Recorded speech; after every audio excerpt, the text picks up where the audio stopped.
मंगलनिराजनं दर्शयामि कर्पूरमङ्गलनिराजनं दर्शयामि कर्पूरमङ्गलनिराजनं दर्शयामि योगां पुष्पं वेद पुष्पवान् प्रजावान् पशुमान् भवति चन्द्रभावा पुष्पवान् प्रजावान् पशुमान् भवति ॐ असतो सत्त्वमय तमसो ज्योतिर्गमय मृत्योर्मृतङ्गमय ॐ शान्ति शान्ति शान्तिः। ಧನ್ಯವಾದಗಳು ಆತ್ಮೀಯರೇ, ನಮ್ಮ ಇವತ್ತಿನ ಕಾರ್ಯಕ್ರಮ ರಾಷ್ಟ್ರೀಯ ಕ್ರೀಡಾ ದಿನಾಚರಣೆಯೊಂದಿಗೆ ಸತ್ಯದ ಈ ಕಾರ್ಯಕ್ರಮದಲ್ಲಿ ಭಾಗವಹಿಸುವವರು ಎಲ್ಲ ಶೈಕ್ಷಣಿಕ ರಾಜ್ಯ ಸಂಘದ ಪದಾಧಿಕಾರಿಗಳು ಉಪಾಧ್ಯಕ್ಷರು ಪತಿತ ಪಾವನ ಸೀತಾರಾಮ್ ಕರ್ನಾಟಕ ರಾಜ್ಯ ದೈಹಿಕ ಶಿಕ್ಷಣ ಶಿಕ್ಷಕರ ಸಂಘಕ್ಕೆ ಬಂದಂತ ಎಲ್ಲ ವೃತ್ತಿ ಬಾಂಧವರನ್ನು ಆತ್ಮೀಯವಾಗಿ ಸ್ವಾಗತಿಸಿಕೊಂಡು, ವಿಶೇಷವಾಗಿ ನಮ್ಮ ನೇತಾರರು ನಮ್ಮ ಎಲ್ಲ ಕಷ್ಟ ಸುಖಗಳಿಗೆ ಸದಾ ಸ್ಪಂದಿಸ್ತಾ ಬಂದಿರುವಂತಹ ನಮ್ಮ ವಿಧಾನ ಪರಿಷತ್ ಸದಸ್ಯರು ಆಗಿರುವಂತಹ ಪ್ರಕಾಶ್ ಹುಕ್ಕೇರಿ ಸರ್ ಅವರಿಗೆ ನಮ್ಮ ನಿಮ್ಮೆಲ್ಲರ ಪರವಾಗಿ ಸಂಘದ ಪರವಾಗಿ ಹೃದಯಪೂರ್ವಕ ಸ್ವಾಗತವನ್ನು ಬಯಸ್ತಾ ಇದ್ದೇವೆ. ಕ್ಲಾಪ್ಸ್ ಗೋ. ಹಾಗೆ ಮಾಜಿ ಎಲ್ಎಲ್ಸಿ ಅವರು ವಿಧಾನ ಪರಿಷತ್ ಸದಸ್ಯರು, ನಮ್ಮ ಸಂಘದ ಗೌರವ ಅಧ್ಯಕ್ಷರು ಆಗಿರುವಂತಹ ಸನ್ಮಾನ್ಯ ಅರುಣ್ ಶಾಪುರ್ ಸರ್ ಅವರು ನಮ್ಮೊಂದಿಗೆ ಸದಾ ಇದ್ದಾರೆ. ಅವರನ್ನು ಕೂಡ ಆತ್ಮೀಯವಾಗಿ ಸಂಘದ ಪರವಾಗಿ ಪ್ರೀತಿಪೂರ್ವಕವಾಗಿ ಸ್ವಾಗತಿಸ್ತಾ ಇದ್ದೇನೆ. ಹಾಗೆ ಇಲ್ಲಿ ನಡೆದಿರುವಂತಹ ನಮ್ಮ ರಾಜ್ಯಾಧ್ಯಕ್ಷರು, ಎಲ್ಲ ಪದಾಧಿಕಾರಿಗಳನ್ನ ಒಂದೇ ವಾಕ್ಯದಲ್ಲಿ ಇಲ್ಲಿ ನಡೆದಿರುವ ಎಲ್ಲ ಜಿಲ್ಲೆಗಳಿಂದ, ಶೈಕ್ಷಣಿಕ ಜಿಲ್ಲೆಗಳಿಂದ ಆಗಮಿಸಿರುವಂತಹ ಎಲ್ಲ ವೃತ್ತಿ ಬಾಂಧವರು, ದೈಹಿಕ ಶಿಕ್ಷಣ ಪರೀಕ್ಷಕರು, ದೈಹಿಕ ಶಿಕ್ಷಣ ಅಧೀಕ್ಷಕರು ಎಲ್ಲರನ್ನು ಕೂಡ ಆತ್ಮೀಯವಾಗಿ ಸ್ವಾಗತ ಮಾಡಿಕೊಂಡು ಇದೀಗ ಪ್ರಸ್ತಾವನೆಯೊಂದಿಗೆ ಕಾರ್ಯಕ್ರಮಕ್ಕೆ ಪ್ರಥಮವಾಗಿ ಮಾತಾಡಲಿಕ್ಕಿದ್ದಾರೆ ನಮ್ಮ ಸಂಘದ ಗೌರವಾನ್ವಿತ ಅಧ್ಯಕ್ಷರಾಗಿರುವಂತಹ ಚಾಡೋ ಪ್ರಸಾದ್ ಅವರು.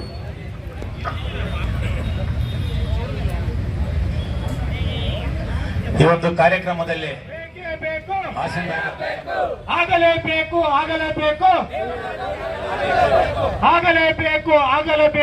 ನೇಮಕಾತಿ ಆಗಲೇಬೇಕು, ನೀಡಲೇಬೇಕು ಸಮಾನತೆ ನೀಡಲೇಬೇಕು. Thank you sir. ಜೋರಾಗಿ ಘೋಷಣೆಯನ್ನು ಕೂಗಬೇಕು. ಬೇಕೇ ಬೇಕು, ಬೇಕೇ ಬೇಕು, ಬೇಕೇ ಬೇಕು. ಜೀವ ಬಿಟ್ಟೇವು ಶ್ರೇಷ್ಠತೆ ಬಿಡೆವು, ಜೀವ ಬಿಟ್ಟೇವು ಶ್ರೇಷ್ಠತೆ ಬಿಡೆವು, ಜೀವ ಬಿಟ್ಟೇವು ಶ್ರೇಷ್ಠತೆ ಬಿಡೆವು. ಬೇಕೇ ಬೇಕು, ನ್ಯಾಯ ಬೇಕು, ಬೇಕೇ ಬೇಕು, ನ್ಯಾಯ ಬೇಕು. ದೈಹಿಕ ಶಿಕ್ಷಕರನ್ನ ತುಂಬಲೇಬೇಕು, ದೈಹಿಕ ಶಿಕ್ಷಕರನ್ನ ತುಂಬಲೇಬೇಕು, ದೈಹಿಕ ಶಿಕ್ಷಕರನ್ನ ತುಂಬಲೇಬೇಕು, ದೈಹಿಕ ಶಿಕ್ಷಕರನ್ನ ತುಂಬಲೇಬೇಕು. ಜೀವ ಬಿಟ್ಟೇವು, ಜೀವ ಬಿಟ್ಟೇವು, ಬೇಕೇ ಬೇಕು, ನ್ಯಾಯ ಬೇಕು, ಬೇಕೇ ಬೇಕು, ನ್ಯಾಯ ಬೇಕು. ಏನೇ ಬರಲಿ, ಏನೇ ಬರಲಿ.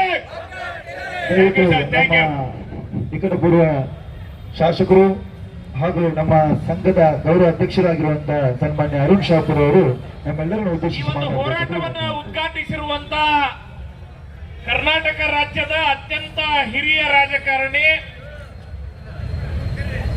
6 ಬಾರಿ ಶಾಸಕರಾಗಿ ಎಂಎಲ್ಎ ಆಗಿ, 1 ಬಾರಿ ಸಂಸದರಾಗಿ, 1 ಬಾರಿ ಸ್ಥಳೀಯ ಸಂಸ್ಥೆಗಳ ವಿಧಾನ ಪರಿಷತ್ ಶಾಸಕರಾಗಿ, ಈಗ ಶಿಕ್ಷಕರ ಪ್ರತಿನಿಧಿಯಾಗಿ ಸದನದಲ್ಲಿ ಕಾರ್ಯವನ್ನು ನಿರ್ವಹಣೆ ಮಾಡ್ತಿರುವಂತ ಹಿರಿಯಣ್ಣ ಪ್ರಕಾಶ್ ಅಣ್ಣ ಹುಕ್ಕೇರಿ ಅವರೇ, ಕಾರ್ಯಕ್ರಮದ ವೇದಿಕೆ ಮೇಲೆ ಉಪಸ್ಥಿತರಿರುವಂತ ರಾಜ್ಯದ ಎಲ್ಲ ಜಿಲ್ಲೆಗಳಿಂದ ಆಗಮಿಸಿರುವಂತಹ ಜಿಲ್ಲಾಧ್ಯಕ್ಷರೇ, ಈ ರಾಜ್ಯದ ಸಂಘಟನೆ ಎಲ್ಲ ಪದಾಧಿಕಾರಿಗಳೇ, ಗಣ್ಯಮಾನ್ಯರೇ, ರಾಜ್ಯದ ಮೂಲೆಗಳಿಂದ ಆಗಮಿಸಿರುವಂತ ನನ್ನೆಲ್ಲ ದೈಹಿಕ ಶಿಕ್ಷಣ ಶಿಕ್ಷಕ ಬಂಧು ಭಗಿನಿಯರೇ, ಮಾಧ್ಯಮದ ಮಿತ್ರರೇ, ಒಂದೊಂದ್ಸಲ ಈ ವೇದಿಕೆ ಬಂದು ಮಾತಾಡಬೇಕಾದ್ರೆ ನಮಗೆ ನಾಚಿಕೆ ಬರುವಂತ ಪರಿಸ್ಥಿತಿ ಅದು. ಸ್ವತಃ ಬಸವರಾಜ್ ಹೊರಟ್ಟಿಯವರು ದೈಹಿಕ ಶಿಕ್ಷಕರಾಗಿ ಪಿಟಿ ಮೇಸ್ಟ್ರು ಅನ್ನೋದನ್ನು ತಪ್ಪಿಸಬೇಕು. ನಾವು ಕೂಡ ಶಿಕ್ಷಕರೇ, ಬೇರೆಲ್ಲ ಶಿಕ್ಷಕರಿಗೆ ಸಿಗುವಂತ ಗೌರವಗಳು ಮಾನ್ಯತೆ ದೈಹಿಕ ಶಿಕ್ಷಣಕ್ಕೂ ಸಿಗಬೇಕು ಅಂತ ಹೇಳಿ ಸ್ವತಃ ದೈಹಿಕ ಶಿಕ್ಷಕರಾಗಿ ದೈಹಿಕ ಶಿಕ್ಷಕರ ಕಣ್ಮಣಿಯಾಗಿ ವೈದ್ಯನಾಥನ್ ಸಮಿತಿಯ ನೇಮಕ ಮಾಡಿದ್ರು. ವೈದ್ಯನಾಥನ್ ವರದಿಯನ್ನ ಪಡೆದುಕೊಂಡ್ರು. ನನಗನ್ಸ ಇನ್ನೊಂದಿಷ್ಟು ಸಮಯ ಸಿಕ್ಕಿದ್ರೆ ಈ C&R ರಚನೆಯನ್ನು ಕೂಡ ಅವ್ರು ಮಾಡಿಬಿಡ್ತಿದ್ರೇನು. ನಮ್ಮ ಉತ್ತರ ಕರ್ನಾಟಕದೊಳಗೆ ಒಂದು ಗಾದಿ ಮಾತದ, ಹಣೆ ತಪ್ಪಿದ್ರೆ ಬಾರಾಣೆ ತಪ್ತದಂತ. ಹಣೆ ತಪ್ಪಿದ್ರೆ ಬಾರಾಣೆ ತಪ್ತದ. ಅವತ್ತದೊಂದು ಕೆಲಸ ಉಳಿತು. C&R ತಿದ್ದುಪಡಿಯಾಗಿ ಹೆಡ್ ಮಾಸ್ಟರ್ ಮಾಡುವಂತ ಕೆಲಸ ಉಳಿತು. ಆದ್ರೆ ಹೆಡ್ ಮಾಸ್ಟರ್ ಮಾಡುವ ಸಲುವಾಗಿ ಪಠ್ಯ ಪುಸ್ತಕ ಮಾಡೋದ್ರು, ಎಕ್ಸಾಮ್ ಮಾಡೋದ್ರು, ಕ್ಲಾಸ್ ರೂಮ್ ಒಳಗೂ ಕೆಲಸ ಮಾಡ್ರಿ ಅಂದ್ರು, ಗ್ರೌಂಡ್ನ್ಯಾಗೂ ಕೆಲಸ ಮಾಡ್ರಿ ಅಂದ್ರು, ತಾಲೂಕಾ ಮಟ್ಟದಲ್ಲೂ ಮಕ್ಕಳು ಕರ್ಕೊಂಡು ಹೋಗಿ ಕೆಲಸ ಮಾಡಂದ್ರು, ರಾಷ್ಟ್ರ ಮಟ್ಟದಲ್ಲೂ ಕೂಡ ಮಕ್ಕಳನ್ನು ಕರ್ಕೊಂಡು ಹೋಗಿ ಕೆಲಸ ಮಾಡ್ರಿ ಅಂದ್ರು. ಇದು ಉದುದು ಕೊಟ್ಟು ಬಾರ್ಸು ತೊಂಡಂಗಾಗ್ಯದ ನಮ್ ದೈಹಿಕ ಶಿಕ್ಷಕರ ಪಾಲಿಗೆ. ನನಗೆ ಬಹಳ ಜನ ಕೇಳಿದ್ರು, ನಿವೃತ್ತಿಯಾಗ್ಯಾರ ನಮ್ಮ ಮಲ್ಲ ಸರ್ ಬಂದಾರ, ಸರ್ C&R ಸಂಬಂಧ ಪಠ್ಯ ಪುಸ್ತಕ ಮಾಡಿಸಿರಿ, ಮತ್ತು ಹೆಡ್ ಮಾಸ್ಟರ್ ಕೊಡೋದಿಲ್ಲ, ಪಠ್ಯ ಪುಸ್ತಕ ಪರೀಕ್ಷೆ ಮಾತ್ರ ನಾವು ನಡೆಸ್ಬೇಕಂತೀರಿ, ಇದು ಯಾವ ನ್ಯಾಯ? ನೋಡ್ರಿ, ನನಗೆ ಅರ್ಥ ಆಗ್ತಿಲ್ಲ. ಶಿಕ್ಷಣ ತಜ್ಞರು ಶಿಕ್ಷಣ ಇಲಾಖೆಯನ್ನು ನಡೆಸ್ತಿದಾರೋ, ಪಟ್ಟಭದ್ರ ಹಿತಾಸಕ್ತಿಗಳು ಶಿಕ್ಷಣ ಇಲಾಖೆ ನಡೆಸ್ತಿದ್ದಾರೆ ಅಂತೇಳಿ. ಇದಕ್ಕೊಂದು ಪಠ್ಯ ಪುಸ್ತಕ ಬೇಕು, ಪರೀಕ್ಷೆ ಬೇಕು, ರಿಸಲ್ಟ್ ಲೆಕ್ಕಕ್ಕಿಲ್ಲ. ಇದು ಯಾರಾದ್ರೂ ಮಾನ ಮರ್ಯಾದೆ ಇರುವಂತ ವ್ಯವಸ್ಥೆಯ? ಇದು ಮಾನ ಮರ್ಯಾದೆ ಇರುವಂತ ವ್ಯವಸ್ಥೆಯ? ನೀವು ಪಾಠ ಮಾಡಬೇಕು, ಪರೀಕ್ಷೆ ನಡೆಸಬೇಕು, ಮೌಲ್ಯಮಾಪನ ನಡೆಸಬೇಕು, ಅದರ ರಿಸಲ್ಟ್ ಸಂಬಂಧ ಇಲ್ಲ. ನಾವು ಕೇಳ್ತಿರೋದು ನಮಗಾಗಿ ಅಲ್ಲ. ನಾವೇನೋ ಪಾಠ ಮಾಡಿದೀವಿ, ನಮಗೆ ಕಷ್ಟಪಟ್ಟಿದೀವಿ, ರಿಸಲ್ಟ್ ಕೊಡ್ರಿ ಅಂತ ಅಲ್ಲ. ಆ ಮಗು ಕಷ್ಟಪಟ್ಟು ದೈಹಿಕ ಶಿಕ್ಷಣವನ್ನು ಓದಿದೆ, ಆ ಮಗು ಕಷ್ಟಪಟ್ಟು ತಯಾರಿ ಮಾಡಿ ಪರೀಕ್ಷೆಯನ್ನು ಬರೆದಿದೆ. ಆ ಮಗುವಿಗೆ, ಆ ಪಾಲಕರಿಗೆ ಏನು ಉತ್ತರ ಹೇಳ್ತೀರಿ ಸ್ವಾಮಿ ಅನ್ನುವಂತ ಪ್ರಶ್ನೆಯನ್ನ ಈ ವೇದಿಕೆ ಮೂಲಕ ನಾನು ಮಾಡ್ತೇನೆ.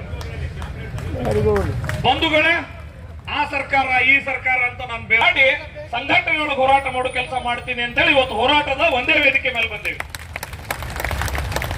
ಬಂಧುಗಳೇ, ಹಂಗ ನೋಡಿದ್ರೆ ನಮ್ ಸೌಭಾಗ್ಯ ಪ್ರಕಾಶಣ್ಣ ಹುಕ್ಕೇರಿ ಅವರು ಶಿಕ್ಷಕರ ಪ್ರತಿನಿಧಿ ಆಗಿದ್ದು ಒಂದು ರೀತಿಯ ಸೌಭಾಗ್ಯ. ನೋಡ್ರಿ, 6 ಸಲ MLA, 1 ಸಲ MP, 2 ಸಲ MLC. ಹಂಗ ನೋಡಿದ್ರೆ ಕರ್ನಾಟಕ ರಾಜ್ಯದೊಳಗ ಕಾಂಗ್ರೆಸ್ನೊಳಗ ಪ್ರಕಾಶಣ್ಣ ಹುಕ್ಕೇರಿ ಅವರು ಮುಖ್ಯಮಂತ್ರಿಗಳ ರೇಸಲ್ಲಿರುವಂತ ವ್ಯಕ್ತಿ. ನನಗೇನೋ ಒಳಗೊಂದು ಡೌಟ್ ಬರ್ಲಾಗ್ತದ, ಎಲ್ಲಿ ಅವರೇ ಶಿಕ್ಷಣ ಮಂತ್ರಿಗಳಾಗಿ ಇದು ಸಮಸ್ಯೆ ಪರಿಹಾರ ಆಗುವುದು ಬರೋದೇನೋ ಗೊತ್ತಿಲ್ಲ. ನಾನು ಅವರಿಗೆ ಅಭಿನಂದನೆಗಳನ್ನು ಹೇಳ್ತೇನೆ. ನಾವಿವತ್ತು ಹೋರಾಟ ಮಾಡ್ತೇವೆ ಅಂತ ಹೇಳಿದ್ರೆ ಕಾಳಜಿಯಿಂದ ಮಂತ್ರಿಗಳ ಬಳಿ ಕರೆದುಕೊಂಡು ಹೋಗಿ ಈ ಸಮಸ್ಯೆ ಪರಿಹಾರ ಆಗಬೇಕು ಅಂತ ಮಾತುಕತೆ ಮಾಡಿಸುವಂತ ಪ್ರಯತ್ನ ಮಾಡ್ಯಾರ, ಅವ್ರಿಗೆ ಅಭಿನಂದನೆಗಳನ್ನು ಹೇಳ್ತೇನೆ. ಆದ್ರೆ ಇಷ್ಟಕ್ಕೆ ಸಮಾಧಾನ ಆಗಲ್ಲ. ಸಮಾಧಾನ ಆಗುದು ಯಾವಾಗ? C&R ತಿದ್ದುಪಡಿ ಆಗ್ಬೇಕು. ನಾವು ಕೂಡ ಉಳಿದ ಶಿಕ್ಷಕರಂಗೆ ಹೆಡ್ ಮಾಸ್ಟರ್ ಆಗ್ತೀವಿ ಅನ್ನೋದು ಕೋಡ್ ಅಲ್ಲ. ಹೆಡ್ ಮಾಸ್ಟರ್ ಆಗಬೇಕು ಅನ್ನೋಂಥ ದೊಡ್ಡದಲ್ಲ. ಉಳಿದ ಶಿಕ್ಷಕರಂತೆ ನಾನೂ ಸಹ ಶಿಕ್ಷಕ, ಉಳಿದ ವಿಷಯಗಳಂತೆ ದೈಹಿಕ ಶಿಕ್ಷಣಕ್ಕೂ ಅಷ್ಟೇ ಪ್ರಾಮುಖ್ಯತೆ ಅನ್ನುವಂಥದ್ದನ್ನ ಸಾರಿ ಹೇಳುವ ಸಲುವಾಗಿ C&R ತಿದ್ದುಪಡಿ ಮಾಡಬೇಕಾಗಿದೆ. ಬಂಧುಗಳೇ, ಈ ದೇಶದ ಹೆಮ್ಮೆಯ ಪ್ರಧಾನಿ ಸನ್ಮಾನ್ಯ ನರೇಂದ್ರ ಮೋದಿ ಅವರು ರಾಷ್ಟ್ರೀಯ ಶಿಕ್ಷಣ ನೀತಿ ಘೋಷಣೆ ಮಾಡಿರುವಂತ ಸಂದರ್ಭದಲ್ಲಿ ಏನ್ ಹೇಳಿದ್ರು? ಇದು ಕೋರ್ ಸಬ್ಜೆಕ್ಟ್, ಇದು ನಾನ್ ಕೋರ್ ಸಬ್ಜೆಕ್ಟ್ ಅಂತ ಅಲ್ಲ, ಎಲ್ಲವೂ ಕೂಡ ಕೋರ್ ಸಬ್ಜೆಕ್ಟೇ. ಭಾಷಣ ಮಾಡಬೇಕಾದ್ರೆ ಶಿಕ್ಷಣ ತಜ್ಞರು ಹೇಳೋದೇನು? ಭಾಷಣ ಮಾಡಬೇಕಾದ್ರೆ ಶಿಕ್ಷಣ ತಜ್ಞರು ಹೇಳೋದು. ಆ ಹೋರಾಟ ಎಲ್ಲಿವರೆಗೆ ಆಗ್ಬೇಕಾಗಿದೆ ಅಂದ್ರೆ, ಕಾಯಂ ಶಿಕ್ಷಕರು, ನಮಗೆ ದೈಹಿಕ ಶಿಕ್ಷಕರ ನೇಮಕಾತಿ ಆಗ್ಬೇಕಾಗಿದೆ. ಇವತ್ತು ಪದವಿ ಪೂರ್ವ ಶಿಕ್ಷಣದಲ್ಲಿ ದೊಡ್ಡಪ್ಪ ಕೊಟ್ರ 10 ಪ್ರಮೋಷನ್ ಕೊಡ್ಲಿಲ್ಲ. ಕಳೆದ 5 ವರ್ಷಗಳಿಂದ PU ಬೋರ್ಡ್ಗೆ ಚಪ್ಪಲಿ ಹರ್ಕೊಂಡ್ವಿ, ಕಮಿಷನರ್ ಆಫೀಸಿಗೆ. ನಿಮ್ಗೆ ಗೊತ್ತಿರ್ಲಿ, ಇಡೀ PU ವ್ಯವಸ್ಥೆಯಲ್ಲಿ ಒಂದೇ ಒಂದು ಸರ್ಕಾರಿ ಪದವಿ ಪೂರ್ವ ಕಾಲೇಜ್ನಲ್ಲಿ ದೈಹಿಕ ಶಿಕ್ಷಕರಿಲ್ಲ. ಇದಕ್ಕಿಂತ ನಾಚಿಕೆಗೇಡು ಸಂಗತಿ ಇದೆ ಅಂತ ಭಾವಿಸಲ್ಲ. ಸ್ಯಾಂಕ್ಷನ್ ಪೋಸ್ಟ್ ಎಷ್ಟಿರ್ಬೋದು ದೈಹಿಕ ಶಿಕ್ಷಕರದು? ಬರೀ 20. 20ರಲ್ಲಿ 10 ಪ್ರೌಢಶಾಲಾ ವೃಂದದಿಂದ ಪದೋನ್ನತಿ ಕೊಡಬೇಕು. ಗೊತ್ತಿದೆ, ಪ್ರೌಢಶಾಲಾ ವೃಂದದಿಂದ ಕಳೆದ 15 ವರ್ಷಗಳಿಂದ ಪದೋನ್ನತಿ ಕೊಡಲಾಗಿಲ್ಲ. ಬಹಳಷ್ಟು ಅನ್ಯಾಯಗಳಿದೆ, ಸರಿ ಮಾಡ್ಲಿಕ್ಕೆ ಆಗದೆ ಇರುವಂತಹ ಅನ್ಯಾಯಗಳೇನಿಲ್ಲ, ಇಚ್ಛಾಶಕ್ತಿಯ ಕೊರತೆ ಇದೆ. ದೈಹಿಕ ಶಿಕ್ಷಣದ ಕುರಿತು ಈ ಮಲತಾಯಿ ಧೋರಣೆ ಸರಿಯಾಗಬೇಕು. ದೈಹಿಕ ಶಿಕ್ಷಕರಿಗೆ ದೈಹಿಕ ಶಿಕ್ಷಣಕ್ಕೆ ಆದ್ಯತೆ ಸಿಗಬೇಕು ಅನ್ನುವ ಕಾರಣಕ್ಕಾಗಿ ಇವತ್ತೇನು ರಾಜ್ಯದ ಮೂಲೆ ಮೂಲೆಗಳಿಂದ ತಾವೆಲ್ಲ ಬಂದು ಇವತ್ತು ಹೋರಾಟಕ್ಕೆ ಅಣಿಯಾಗಿದ್ದಾರೆ. ನಾ ಸಾಯಂಕಾಲದವರೆಗೂ ಇರ್ತೀನಿ ನಿಮ್ ಜೊತೆಗೆ. ಪ್ರಕಾಶ್ ಅಣ್ಣ ಹುಕ್ಕೇರಿ ಅವರು ದೆಹಲಿಯ ಪ್ರತಿನಿಧಿ, ಕ್ಯಾಬಿನೆಟ್ ರ್ಯಾಂಕ್ ಅಲ್ಲಿರೋರು. ಅವರಿಗೆ ಒಂದು ತಕ್ಷಣಕ್ಕೆ ಇಲ್ಲಿಂದ ಹೊರಡಬೇಕಾಗಿದೆ, ಹೋಗಿ ಅವರು ಯಾರೋ ಸಾವಾಗಿದೆ, ಅದರಲ್ಲಿ ಭಾಗವಹಿಸುವಂತ ಅಗತ್ಯತೆ ಇದೆ ಅನ್ನುವಂತ ಮಾತನ್ನು ಹೇಳಿದ್ದಾರೆ. ಒಂದಷ್ಟು ಸಂಗತಿಯನ್ನ ಪ್ರಾರಂಭಿಕ ನಾನು ಮಾತಾಡಿದ್ದೀನಿ. ಖಂಡಿತ ಈ ಸಂದರ್ಭದಲ್ಲಿ ಪ್ರಕಾಶ್ ಹುಕ್ಕೇರಿ ಸಾಹೇಬ್ರೆ, ನಾವು ಖಂಡಿತ ನಿಮ್ ಜೊತೆಗಿದ್ದೀವಿ. ಈ ಸಮಸ್ಯೆ ಪರಿಹಾರ ಮಾಡೋ ದೃಷ್ಟಿಯಿಂದ ಯಾವುದೇ ಈ ವಿಷಯದಲ್ಲಿ ಪ್ರಾಂಜಲ ಮನಸ್ಸಿನಿಂದ ಹೇಳ್ತೇನೆ, ಇದು ಈಗಿನ ಸಮಸ್ಯೆ ಅಲ್ಲ. ಬಹುತೇಕ ಹೊರಟ್ಟಿ ಸರ್ ನೇಮಕ ಆದಾಗಿನಿಂದನ ಈ ಸಮಸ್ಯೆ ಅದ ಪರಿಹಾರದತ್ತ ನಾವು ಒಂದು ಹೆಜ್ಜೆ ಇಡುವಂತ ಸಂಗತಿ ನಡೀತಿದೆ. ಈ ಸಂದರ್ಭದಲ್ಲಿ ರಚನಾತ್ಮಕವಾಗಿ ನೀವು ಸೇರಿ ಉಳಿದೆಲ್ಲ MLC-ಗಳೊಂದಿಗೆ ಮತ್ತು ಮಾಜಿ MLC-ಗಳೊಂದಿಗೆ ಖಂಡಿತ ನಿಮ್ ಜೊತೆಗೆ ಹೆಗಲಿಗೆ ಹೆಗಲು ಕೊಟ್ಟು ಇರ್ತೇವೆ ಅನ್ನುವಂತ ಮಾತನ್ನು ಹೇಳಿ, ಎಲ್ಲಿಯವರೆಗೆ ಹೋರಾಟ, ಎಲ್ಲಿಯವರೆಗೆ ಹೋರಾಟ, ಬೇಕೇ ಬೇಕು, ಬೇಕೇ ಬೇಕು, ಬೇಕೇ ಬೇಕು. ಜೈ ಹಿಂದ್. ಜೋರದ ಚಪ್ಪಲಿಯೊಂದಿಗೆ ನಮ್ಮ ಅರುಣ್ ಶಾಪುರ್ ಅವರು ಧನ್ಯವಾದಗಳನ್ನ ಸಲ್ಲಿಸ್ತೇವೆ. ಇದೀಗ ನಮ್ಮೆಲ್ಲರ ಆತ್ಮೀಯರು ಸದಾ ಕ್ರಿಯೇಶವರು ಆಗಿರುವಂತಹ MLC ಪ್ರಕಾಶ್ ಹುಕ್ಕೇರಿ ಅವರು ನಮ್ಮನ್ನು ಉದ್ದೇಶಿಸಿ ಮಾತಾಡ್ತಾ ಇದ್ದಾರೆ. ಮನೋತ್ತರ